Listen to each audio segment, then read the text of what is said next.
জলপাইগুড়ি শহরে চুরি ছিনতাইয়ের সাথে সাথে এবার ফের মন্দিরের তালা ভেঙে দান বাক্স চুরি করার পরিকল্পনা নিল কিছু দুষ্কৃতী।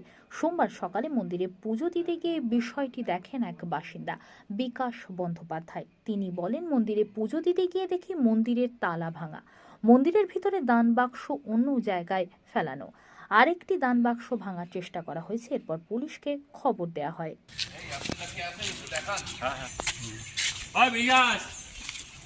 বিকাশ আস্তে আস্তে, ওই বিকাশ, ওই বিকাশ,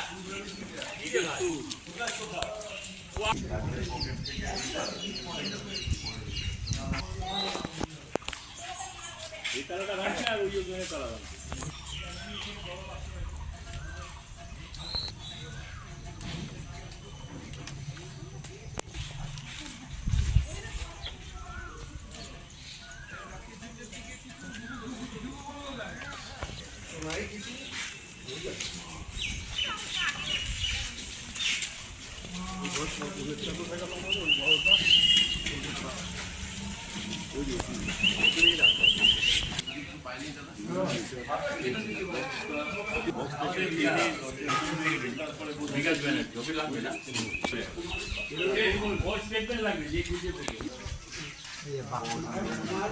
চেষ্টা কিন্তু কম করে নাই, আমরা তো দেখতে পারেন, কিন্তু আমরা কিন্তু জানি না, তারা ধরি নাই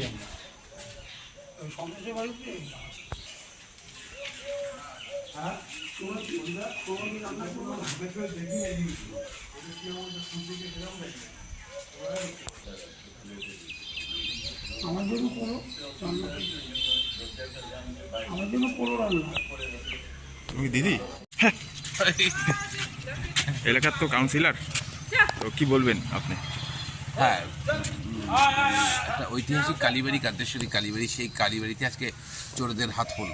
ঘটনাটা অত্যন্ত দুর্ভাগ্যজনক, কিন্তু গত 1.5-2 মাস ধরে জলপাইগুড়িতে যে চিত্রটা স্বাভাবিক, প্রতিদিন একটা করে ছিনতাই বা চুরি ঘটনা ঘটছে, তার পরিপ্রেক্ষিতে আজকে ঘটনাটা অস্বাভাবিক না।